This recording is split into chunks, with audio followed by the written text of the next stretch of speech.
ጤና ይስጥልን ውድ የፍንፍኔ መልቲ ሚዲያ አድማጭ ተመልካቾች የከበረ ሰላምታችን ባላችሁበት ይድረሳችሁ እንላለን።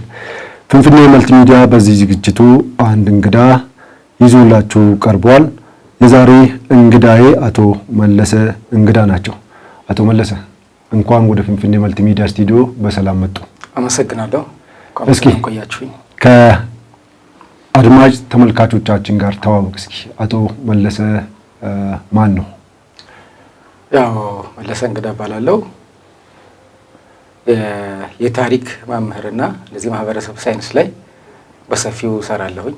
በአሁኑ ሰዓት ያው ታሪክ በማስተማር ላይ ይገኛለሁ ማለት ነው። አመሰግናለሁ። ታሪክ ስንል ምን ማለታችን ነው? ታሪክ በማን ይጻፋል? እንዴትስ ነው ታሪክ የሚጻፈው? እሺ እንግዲህ ታሪክ ስንል ታሪክ የተሟላ ነው ብለን ለመውሰድ ማሟላት ያለባቸው መስፈርቶች አሉ። አርኪኦሎጂ፣ ኤፒግራፊ እና ፓሊዮንቶሎጂ የሚባሉ በእኛ ሙያ ዘርፍ ማሟላት ያለባቸው ነገሮች አሉ። እነዚያ የምርምር ስራዎች ተጠናክረው በዛ ተደግፎ የሚጻፍ መረጃዎች በሰነድ የጎለበተ መረጃ ነው ታሪክ ሊሆን የሚችለው። ታሪክ በዚህ መልኩ ሲጻፍ ታሪክ ይሆናል ማለት ነው። ያው ደግሞ በባለሙያ በታሪክ እውቀት ባላቸው ሰዎች ሲጻፍ ታሪክ ይሆናል ማለት ነው። አለዚያ ከዚህ ውጪ ያለው የአርኪኦሎጂ ሶርሶች ሳይገኙ ማህበረሰብ እነዚህ ቅሪተ አካሎች ምርምር ሳይደረግባቸው በዛን ወቅት የነበሩ ማህበረሰቦች ያከናወኑትን ስራ በምርምር ሳይደረስበት የሚጻፍ ታሪክ ያው ታሪክ ብለን አንወስደውም። በታሪክ አይን ተረት ነው ሊሆን የሚችለው። መልካም። በኢትዮጵያ ታሪክ ላይ ብዙ ውዝግቦች ይነሳሉ። እስኪ የኢትዮጵያ ታሪክ አጻጻፍ ምን ይመስላል? እንዴት ነው የምታየው? እንግዲህ ይሄ ብዙ የታሪክ ምሁራን የተናገሩት ነገር ነው። እንግዲህ የኢትዮጵያ ሕዝቦች ታሪክ ገና አልተጻፈም፣ ለመጻፍ እየተሞከረ ነው። አሁን ላይ የኢትዮጵያ ሕዝቦች ታሪክ ሙሉ በሙሉ ተጽፏል ብሎ ለመናገር ያው ድፍረት ይሆናል። ምክንያቱም እስካሁን የምናነባቸው ነገሮች እኛም ስንማር የመጣ ነው በአንድ ስርዓተ መንግስት የነበረውን አጉልቶ የማህበረሰቦች ታሪክ የተዳፈነበትን ሁኔታ ነው የምናየው። ይሄ ደግሞ ታሪክ ሊሆን አይችልም ማለት ነው። ኢትዮጵያ ውስጥም የኢትዮጵያ ታሪክ በዚህ የታሪክ ፍሰት ውስጥ የመጣ ነውና ምሁራን አሁን የመግባባት ላይ የደረሱበት ምንድን ነው ዜጎችን የእርስ በርስ የማያከፋፍልና ትክክለኛ የህዝቦች ታሪክ ለትውልድ መጻፍ አለበት በሚል እንቅስቃሴ መደረግ ከተጀመረ ቆይቷል። እየተሞከረ ነው። አሁን ጥሩ ነገሮች እየመጡ ነው ያሉት። ጥሩ ሊቃውንትና ምሁራን እየጻፉ ነው፣ እየገመገሙ እየተቹ ጽሁፎችን ተረት የሆነውን በተረትነት ታሪክ የሆነውን ደግሞ በመረጃ የጎለበተውን ታሪክ ነው በማለት ለትውልድ የሚማርበቱን መንገድ እየተዘጋጀ ነው ማለት ነው። መልካም። የኢትዮጵያ ታሪክ ሲነሳ የንግስት ሳባና የቀዳማዊ ምኒልክ ጉዳይ ይነሳል። እንዲያውም ከዛም አለፍ ሲል ኢትዮጵያ የምትባለው ሀገር እንደ ሀገር የተመሰረተችው 3000 ዓመት ያላት ወይም ደግሞ የ3000 ዓመት ታሪክ ያላት ሀገር ተደርጎ ከሳባና ከቀዳማዊ ምኒልክ ጋር ተያይዞ ነው የሚነሳው። እስኪ ኢትዮጵያና ሳባን ኢትዮጵያና ቀዳማዊ ምኒልክን ምንድን ነው የሚያገናኙት? እንዴት ነው የምታያቸው? ምንድነው ተረት ነው የምለው እኔ ተረት ነው የምለው ምንድነው በታሪክ ምንጭ ያልጎለበተ ተረት የተጻፈ ተረት ነው ለስንት ሺህ ዓመት ስንሰማ የመጣ ነው ማለት ነው። ምንድነው የዚህ ታሪክ አፈጣጠር መጀመሪያ ላይ ማን ጻፈው የሚለውን ማየት በጣም ያስፈልጋል። እንዴት ተጻፈ፣ ለምን ዓላማ ተጻፈ የሚለውን የጠቢቡ ሰለሞንና የንግስተ ሳባ ግንኙነት በሚል ትልቅ ናሬሽን የምንሰማው ተረት አለ። እሱ ምንድነው እንግዲህ የቀዳማዊ ምኒልክ አባት ይባል የነበረው ጠቢቡ ሰለሞን ንግስና ላይ በነበረበት ሰዓት ቀዳማዊ ምኒልክና ጓደኞቹ የታቦተ ጽዮንን ይዘው ወደ አክሱም መጡ በሚባልበት ሰዓት አክሱም ገና አልተመሰረተችም። ኢስ ፓራዶክስ አልተመሰረተችም።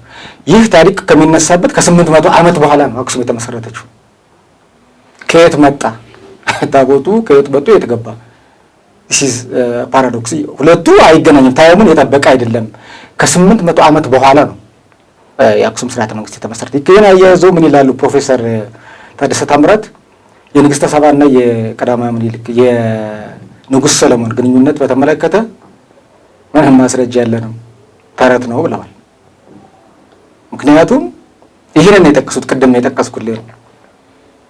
ንግሥተ ሳባ ወደ ሰለሞን ሄደች በሚባልበት ሰዓት አክሱም ገና አልተመሰረተችም። ፕሮፌሰር ባህሩ ዘውዴ ደግሞ ምን ይላሉ? ንግሥተ ሳባ የኢትዮጵያ ንግሥት ለመሆኗ ምንም ማረጋገጫ የለንም፣ እንዲሁም የየመን ንግሥት ናት ተብሎ ይገመታል። ብዙ ምርምር የሚጠይቅ ጉዳይ ነው የሚሉት። ስለዚህ ይሄ የመጣበት ታሪክ መጀመሪያ እንዴት እንደተጻፈ ቅድም ልንገርህ። የክብረ ነገሥት የሚባል የተጻፈ መጽሐፍ አለ። ይሄ መጽሐፍ ደግሞ የተጻፈው ምንድነው? የዛጉዌ ሞገደኛ ንጉሥ ወይም ሀገሩ ወደሱ እመጣላለሁ የተጻፈበት ምክንያት ልመጣልህ ነው። ያው ሀሳብ እሱ ከሆነ እሱን እቀጥልልሃለሁ። የተጻፈበት ምክንያት በጳጳስ ጉዳይ የመጣ ግጭት ነው። የግብጽ ጳጳሶችና የኢትዮጵያው ንጉሥ ሀርቤ በዛ ምክንያት የተነሳ ጉዳይ ይሄን ተረት ፈጠረ ማለት ነው። ይሄ አሁን በሀርቤና በግብጾች መሀል የተፈጠረው አለመግባባት ወይም ደግሞ ሽኩቻ አለመግባባት ብንለው ይሻላል። ከ1270 በኋላ የተፈጠረ ክስተት ነው። ከ1270 በፊት ኦልሬዲ የዛጉዌ መንግስት ከመውደቁ በፊት በሀርቤ ዘመነ መንግስት ነው። 1270 ላይ ያው ይትባረክ የመጨረሻው ንጉስ ነው። ሀርቤ በሚያስተዳድርበት ሰዓት የተፈጠረ ነው።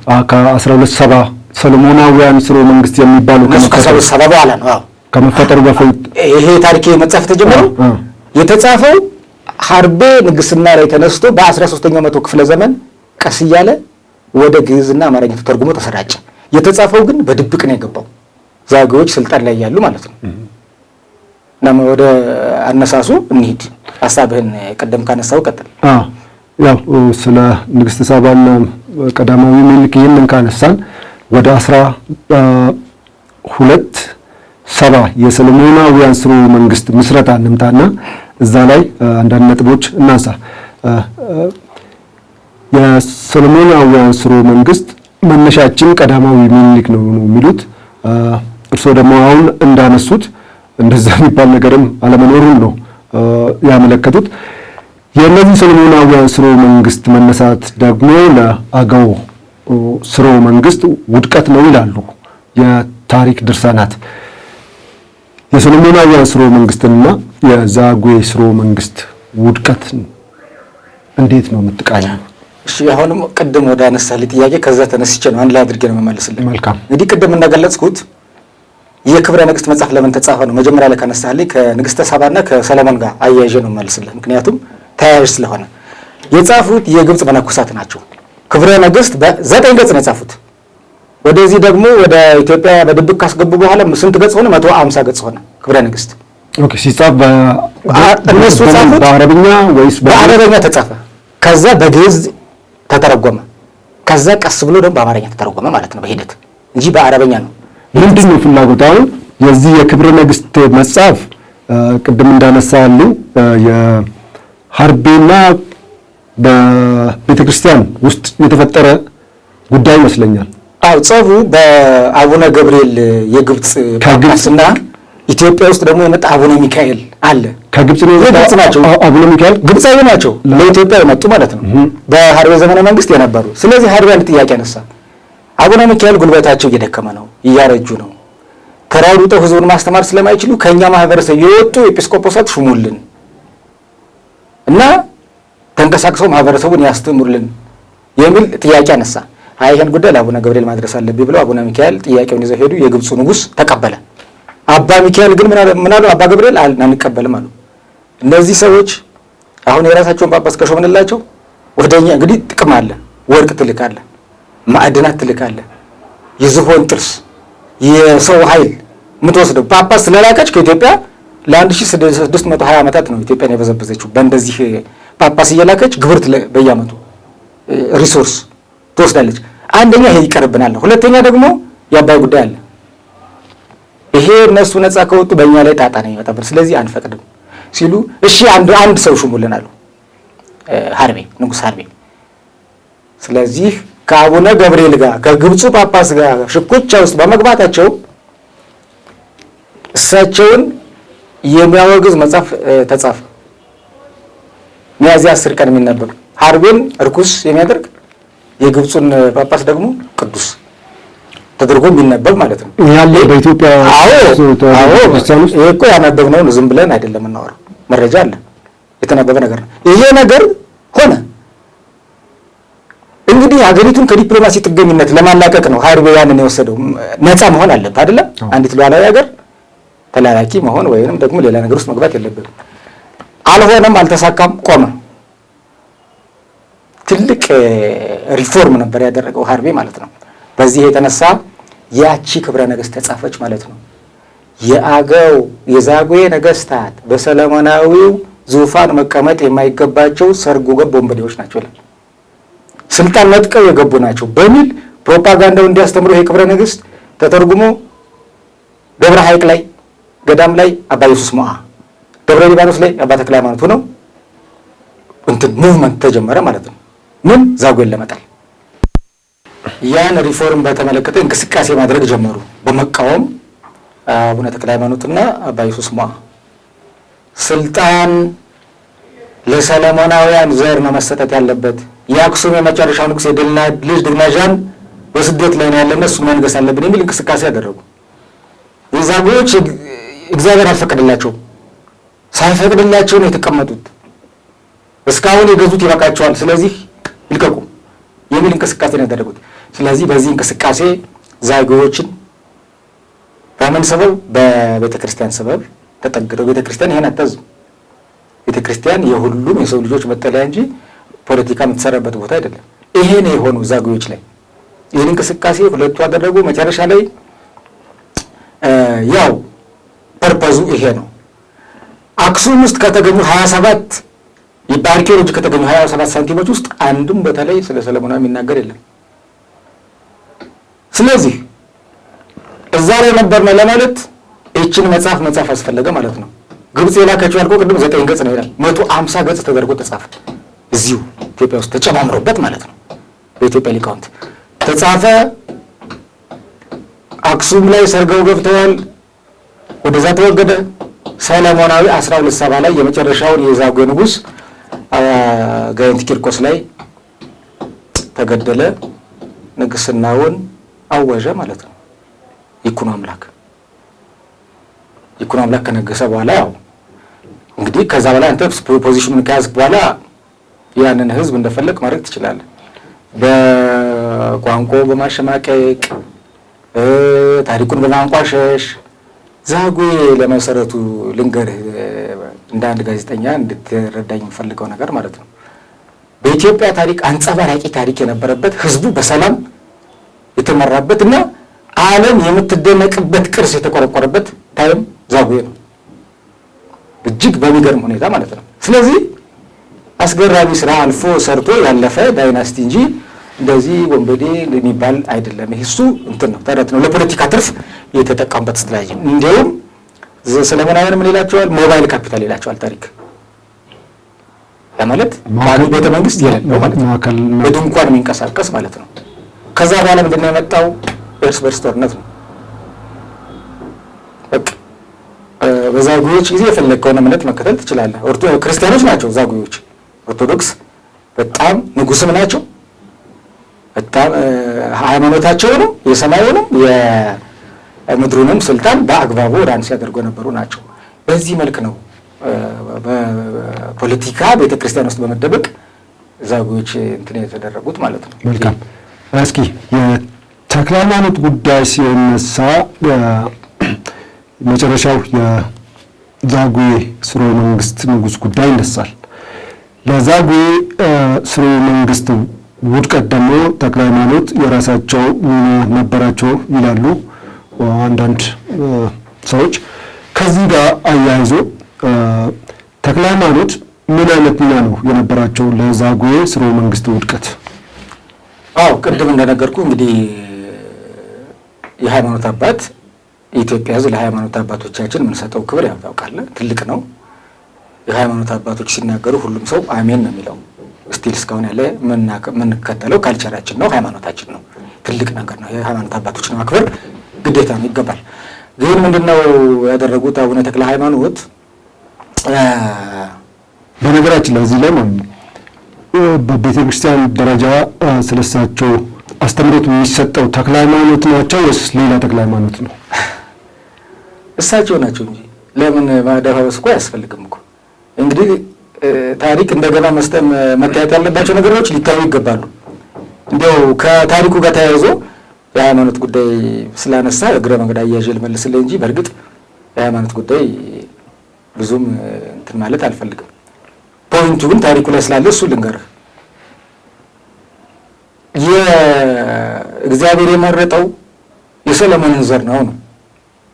ዛጎዎች ሳይገባቸው ነው የሰለጠኑት የስልጣን ላይ የቆዩት በማለት እኮ እያስተማሩ እኮ ነው። ስለዚህ ህዝቡ ደግሞ ሃይማኖት አባት ይሰማል አይደለ? ዛት ሚናው ሮሉ እሱ ነው። አደረጉ ይናገራል እኮ ገድሉም ላይ እኮ ይናገራል። ዛጎዎች ሳይገባቸው 333 ዓመት የገዙት ይበቃቸዋል አለኝ እግዚአብሔር መልአክ ይላል እኮ። ከእንግዲህ ግን ለዚህ ለሰለሞን ዘር ለሚሆነው ጸልይ፣ ለዛጎዎች አትጸልይ አለኝ ይላል እኮ።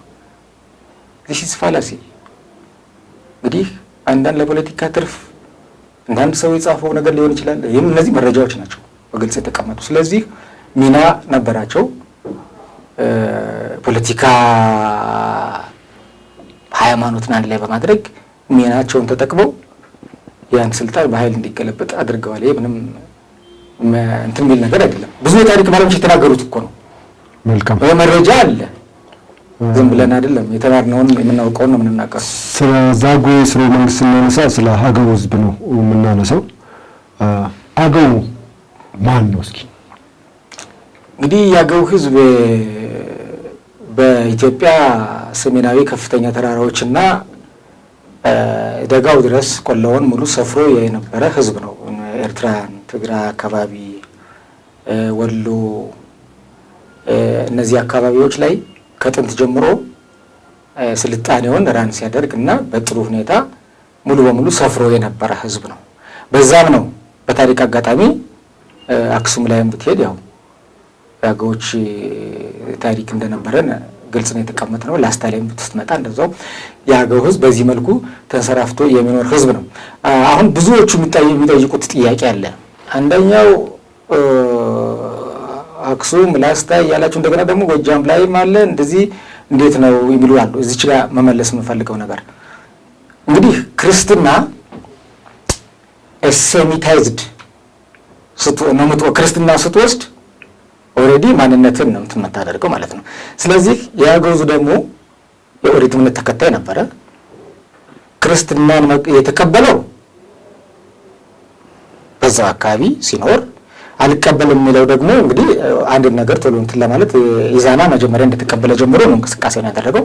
የማይቀበለው እየሸሸ ወደ የት ይመጣል? አሁን ወደ ቦራ ሰለዋ፣ አበርገሌ እነዚህ ጻግብጅ የሚባሉ ቦታዎች ላይ ይመጣና ይሰፍራል እየሸሸ ማለት ነው።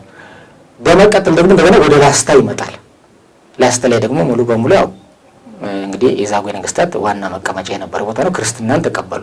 አሁንም ያን እየሸሸ ሲመጣ ወደ የት ነው የሚመጣው? ወደ ጎጃም ይመጣና ጮኬ የሚባል ተራራ አለ። ስሩ ፕሮሰስ ነው የምነግርህ። እያለ ሲመጣ እዛ ላይ የነበረ ህዝብ የጉምዝ ህዝብ ነው። ከጉምዝ ህዝብ ጋር ወደ ተፈጸመ አብሮ መኖር ጀመረ። አጼ ካሌብ በ6ኛው መቶ ክፍለ ዘመን ይሄ ወደዚህ እስከ ጎጃም ድረስ ያለው ነገር ይመጣው ጥንካሬያቸውንና ዋይዝ መሆናቸውን አይቶ በቃ ያን አካባቢ ጠብቁ፣ ዘርፊያ መንገደኛን ገበያተኛን የሚያስቸግር ሰው እንዳይኖር አካባቢውን ጠብቋልና እዛ አካባቢ ሾማቸው። አሁን በዚህ በባህር ዳር አድርገህ በእንጅባር አድርገህ ወደ ወለጋ የሚያልፈው ሳሱ ይላል። እዛኔ ወደዛ የሚያልፈውን መንገድ ኮንትሮል ያደርገው የነበሩ አገዎች ናቸው። ሞሉ ማለት ነው። እዛ ላይ ስሩ ፕሮሰስ ፕሮቶ አገው የሚባለው አንድ አይነት ቋንቋ ተናጋሪ የነበረው የአገው ህዝብ አሁን ላይ በሂደት ከ85% በላይ የሚያግባባ ቋንቋ ቢኖርም በሂደት የአክሰንት ልዩነት ተፈጥሯል። የጎጃም አገው እና የሰቆጣ ላስታው አገው ማለት ነው እንጂ የአገው ህዝብ በነበረበት ቦታ ነው ያለው። በዚህ መልኩ ሰፊ ታሪክም ሲሰራ የመጣ ህዝብ ነው ማለት ነው። ኦኬ። ከአገው ህዝብ ውስጥ ፈላሻ አንዱ ነው የሚሉ ጽሁፎች አሉ። ቅማንትም ያው ከዛ ጋር ነው የሚካተት። ወደ ዋግ አካባቢ ዋግምራ እዛ አካባቢ አገዎች በስፋት እየኖሩ የነበሩና የኖሩ መሆናቸውን አንዳንድ ጽሑፎች ይገልጻሉ።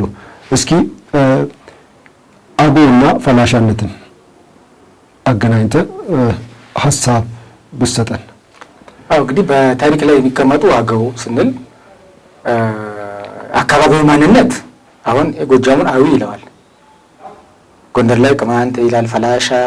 እንደገና ደግሞ አሁን ወደ ቋራ አካባቢም ምናልባት ቋንቋው ተመናምኖ አሁን ያለ አይመስለኝም።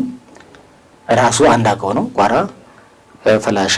እንደገና ወደ መተከል ደግሞ ጃዊ የሚባል አካባቢ ኩንፈል የሚባሉ አገዎች አሉ። እነዚህ ሁሉ ጋግሪሳ የሚባለው በላይ ያለ እነዚህ ሁሉ አገው ነው የሚባሉት። መግባባለን በቋንቋ አይ ቲንክ ቅድም እንዳልከው ወደ 85% ያልኩ በሂደት ሉዝ ያደረግናቸው የሚቀየጠው ነገር አለ አይደለም። ከዛ አንፃር የተለያየ ነገር ሊኖር ይችላል እንጂ ፈላሻ ያው በተከዜና በአባይ ወንዝ መካከል ስትራቴጂያዊ ለም መሬት ስተንሰራፍቱ ይኖር የነበረ ህዝብ ነው። እሱ ስሜን ይባላል። ስሜን ሲባል ሰምተህ ታውቅ ከሆነ በሂደት ፈላሻ የሚለው ስም የመጣው በአይሁድ እምነት ተከታይ ነው። ክርስትናን ካልተቀበልክ የፈለስክ የተነቀልክ ነው የሚል አዋጅ አሳወጁ አፄ ሰርጸ ድንግል። ከዛን ጊዜ ጀምሮ ፈላሻ ተባለ እንጂ ስሙ ስሜን ነው የሚባለው። የስሜን ህዝብ የሚባለው ራእንቱ ፈላሻ ነው። መልካም። ግን ዛሬ ላይ የምንሰማው ፈላሻ ቤተ እስራኤላን እንደሆኑ ነው። ይህስ ምን አይነት አንድምታ ነው ያለው? እሱ እንግዲህ ከምን ጋር የተያያዘ መሰለህ? እንግዲህ የአይሁድ እምነት ብያለሁ አይደለም። ፕላስ ራሳቸውን ብትጠይቃቸው ፈላሻዎችን እኛ እንግዲህ 2 ጊዜ ነው ወደ ኢትዮጵያ የገባ ነው። ብዙ እኮ ይሄ ቅድም ብለህም እኮ ያገውንም ታሪክ አንዳንድ ነገር ስታየው ከዳዊት ልጅ ከይትረሃም ተመልከት። ከይትረሃም ተወልዶ የይትረሃም ልጅ አዲል የሚባል መጥቶ ላስታ ላይ አረፈ ይላል። ከዛ በኋላ ከዛ ግንድ የተገኙ ናቸው። ይሄ ተረት ነው፣ ታሪክ አይደለም። አለ እንደዛ የተጻፈ ቅድም የምትለው ነገር እስራኤል እንግዲህ ያው እስራኤሎች አሁን ብዙ ጊዜ ሴሜቲክ ነው የሚባላሉ አይደሉም፣ እነሱ አይመደቡም የሚሉ አሉ። ዞሮ ዞሮ ግን የአገው ህዝብ የኩሽ ነገድ ነው። ከዛ አኳያ ነው፣ ፋክት ነው። ከዛ አኳያ ነው እንጂ እንትኑ ያለ እንቅስቃሴውን ፈላሻ ከሃይማኖት ጋር በማገናኘት በመተረክ እንግዲህ አንዳንዴ ዲፕ ታሪክና የሚነገርህን ነገር ለይቶ ማየት ያስፈልጋል። እየሄዱ ነው ወደ እስራኤል። እስራኤል ደግሞ ፖፑሌሽን ትፈልጋለች። ቁጥሯ ትንሽ ነው አይደለም? ትወስዳለች፣ ማንኛውንም መብት ታስጠብቅልሃለች። ስለዚህ ለኢኮኖሚም ለምንም ልትሄድ ትችላለህ እንጂ ቅድም እንዳልኩ ዘሩ አለ ታሪክ የሚናገረው። ቅድም ከንግስተ ሳባ ስትመጣ ከ12ቱ የእስራኤል ነገድ ጋር አብሮ የመጣ የሚል አለ ታሪክ። እሱ ሁሉ ቅድም ካልኩ ጋር የተቀመጠ ከክብረ ነገስት ጋር እንደዚህ የተነካካ ነገር ማለት ነው። እሱን በታሪክነት አንወስደውም፣ ግን ያው ሰው ላይ በልማድ አስተሳሰቡ አለ። መልካም። የዛጉዌ ሥርወ መንግስት ለዓለማችን ካበረከተው አንዱ የላሊበላ ውቅር አብያተ ክርስቲያናቶች ናቸው። አሁን ላይ ይህ ድንቅ የሆነ ቅርስ አደጋ ላይ እንደሆነ በተለያዩ ጊዜ ይዘገባሉ። እስኪ የአገው ህዝብ ከዚህ የስልጣኔው አርማ መገለጫ ከሆነው ከላሊበላ ውቅር አብያተ ክርስቲያን ጋር ምን አይነት ቁርኝት ነው ያለው? የነበረው ምንድን ነው? አሁን ላይስ ምን አይነት ቁርኝት ነው ያለው? እንግዲህ ይሄ ሀብት የኢትዮጵያ ሀብት ነው፣ የኢትዮጵያ ታሪክ ነው። ግን ይሄን የመሰለ ቅርስ የታሪክ ባለቤት ለሆነ ህዝብ በዘወይ ቦረና ብቻ አይደለም፣ እኛም ጋር ረሃብ አለ። ግራ መንገድን መናገር እንፈልገው የአገው ህዝብ በከፍተኛ ችግር ውስጥ ነው ያለው። ሰቆጣ ተፈናቅሎ በረሃብ በችግር ነው ያለው። መንገዱ ላሊበላ ላስታ ሰቆጣ አካባቢ ብታየው ያን ያክል የቱሪስት መዳረሻ ለምን እንደዚህ ሆነ ብለህ በጣም ታዘናለህ። በየቀኑ የቱሪስት በዶላር ነው የሚከፈለው። አካባቢው ግን ያሳዝናል። አቧራ፣ ውሃ የሚጠጡት የለም። ህዝቡ ሁሌ እንደጮኸ ነው። መንግስትም በዚህ እንግዲህ ትኩረት ሰጥቶ ያን አካባቢ እንዲለማ ያደርጋል ብዬ ተስፋ አደርጋለሁ። እኛም እየተናገርን ያለ የላስታ ህዝብ አሁን ያን ያክል ሀብት ተሸክሞ ይገባል ዶላር፣ መንገድ የለም፣ ማህበረሰቡ ትምህርት ቤት የለውም። ሰቆጣ ብትሄድ ዛፍ ስር ነው የሚማሩት ተማሪዎች እና ይሄ አሁን ከላስታ ሰቆጣ ጋር በአቋራጭ ለማገናኘት መንገዱ በጣም ሾርት ነው። ዙር ነው ግን ዙር ነው ወደ ሰቆጣ ለመሄድ። ስለዚህ ይሄንን አሁን የኛ ምሁራንም ክሌም እያደረጉ ነው፣ እየጠየቁ ነው። ምክንያቱም ማህበረሰባችን እንደው ዝም ብለህ እንጠቀም የኛ ነው አይነት ነገር ሳይሆን አካባቢው ቢለማ ለቱሪስት መዳረሻነት ጥሩ ነው። ትምህርት ቤቶች ቢገነቡ፣ ዩኒቨርሲቲ ጥያቄም አለው የላስታ ህዝብ። ምክንያቱም ታሪኩን ሰንዶ የሚያስቀምጥለት ኢኮኖሚ ያስፈልገዋል። ስለዚህ እንዳጠቃላይ እንደማንኛውም የኢትዮጵያ ህዝብ ያው ያለውን የሀገሪቱን ሁኔታ አንደርስታንድ ያደርጋል። ህዝቡ ግን ለቱሪስት መዳረሻነት ለፍሰቱ ፈጣን እንዲሆን መንገዶች፣ የውሃ ስርጭት፣ የመብራት ስርጭት ቢያደርግ መንግስት በጣም ትልቅ ነገር ነው ብዬ ነው የምገምተው እንጂ አካባቢው የተጎዳ ነው በልማት። የትኛውም ቅርስ የሁሉም ኢትዮጵያዊ ቅርስ ነው። ሆኖም ግን ኢትዮጵያ ውስጥ የታሪክ ሽሚያ ነገሮች አሉ። አሁን በቅርቡ አንድ ግጥም ሰምቼ ነበረ። ግጥም ላይ የሚነሳው ምንድን ነው? ላሊበላን የገነባው የአማራ ህዝብ እንደሆነ ነው እና ይህስ አንድምታው መልእክቱስ ምንድን ነው? ይሄ እኮ ታሪክ ላይ ቁጭ ያለ ነው። 1270 በኋላ ነው እንግዲህ ሰለሞናዊው ብለን እንኳን ብንወስድ የመጣው አይደለም። ስለዚህ ከዛ በፊት የነበረው ታሪክ ተመዝግቧል። ታሪክ ላይ ዛጉዌ ዳይናስቲ ብሎ ቁልጭ ብሎ ተቀምጧል፣ ማን እንደሰራው ማለት ነው። በኢትዮጵያ ቅርስና ታሪክ ሁሉም ኢትዮጵያዊ ይኮራል።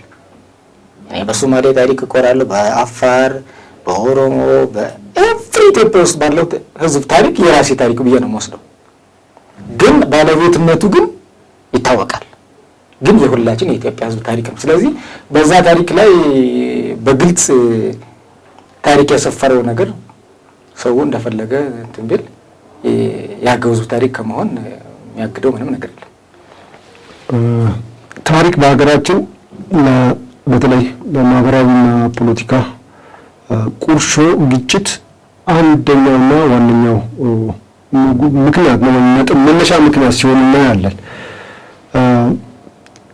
ከዚህ ነገር ትውልዱ እንግዲህ ምን መስራት አለብን?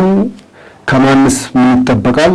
ትውልዱስ ስለ ታሪኩ እንዴት ማወቅ ይገባል? አሁን እዚህ ላይ እኛ ላይም ችግር አለ ብዬ ነው የምወስደው። እነዚህ ታሪክ ምሁራን በሚገባ የታሪክ ምሁራን ታሪክን ማስተማር አለባቸው።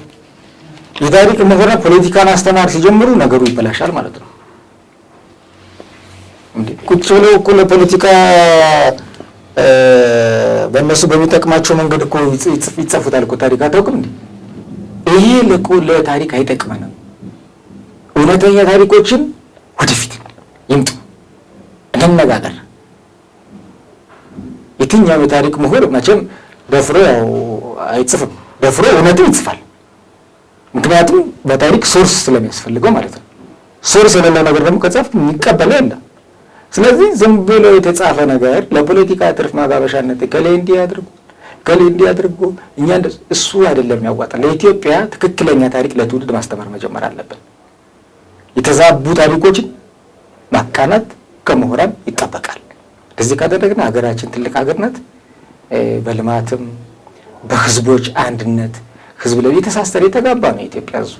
በባህላችንና ክብረን እውነተኛ ታሪክ ለትውልድ እያስተማርን ከቀጠል ፖለቲካችን ይፈወሳል። አሁን ውሸተኛ ታሪክና በሃይማኖት ሰበብ ፖለቲካ መስራት ናቸው ሀገሪቱን እንዲያበጣበጡ ነው ያሉት። ስለዚህ እውነተኛ ታሪኮች ወደፊት ይምጡ፣ እንነጋገርባቸው፣ ወጣቱ ላይ እንስራ።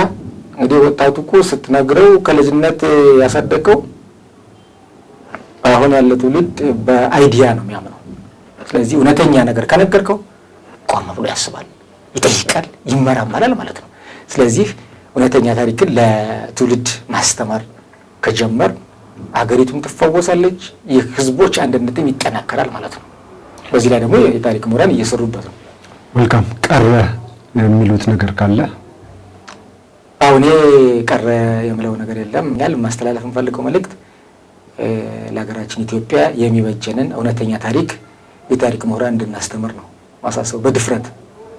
ድፍረት ብዙ ዋጋ ያስከፍላል ላይ ነው፣ ግን እውነትን ተናግረው የሚመጣውን መቀበል ደግሞ ይሄ ከምሁራን የሚጠበቅ ነው። ከየትኛውም እውነትን ነው ህዝብን የሚያጋጭ ህዝብን እንትን የሚል ነገር መናገር ሳይሆን እውነቷን ፋክቷን እየተናገርክ የሚመጣውን መቀበል ይሄ ከምሁራን ይጠበቃል። ምሁራን እውነተኛውን ታሪክ ለትውልድ እንዲያስተምሩ ነው መልእክት ያስተላልፈው። መልካም እንግዲህ ውድ የፍንፍኔ መልቲሚዲያ አድማጭ ተመልካቾች ከታሪክ መምህር ከሆኑት ከአቶ መለሰ እንግዳ ጋር የነበረን ቆይታ ይህንን ይመስል ነበር። ዝግጅቱን በመምራት ወደ እናንተ ያደረስኩ አዳነ ተስፋዬ ነኝ። ካሜራማናችን ቢቂላ ነው። ለነበረን ቆይታ እጅግ አመሰግናለሁ። በተጨማሪም ለተራቡ ወገኖቻችን በተለይ በአሁኑ ወቅት ላይ የቦረና ህዝብ የከፋ ረሃብ ውስጥ ነው ያለው። እንዲሁም በተለያዩ የሀገሪቱ አካባቢዎች ላይ ከተለያዩ ሰው ሰራሽና ተፈጥሯዊ ሁኔታዎች ጋር ከተያያዙ ችግሮች የተነሳ ብዙ ኢትዮጵያውያን በረሃብ አለንጋ እየተገረፉ ይገኛሉ። ስለዚህ ለተራቡ ወገኖቻችን ሁላችንም የቻልነውን የአቅማችንን በማድረግ ከጎናቸው እንቆም እላለሁ። የፍንፍኔ መልቲሚዲያ የዩቲዩብ ቻናል ላይክ፣ ሼር፣ ሰብስክራይብ ያድርጉ። ፍንፍኔ መልቲሚዲያ የታሪክና የመረጃ ምንጭ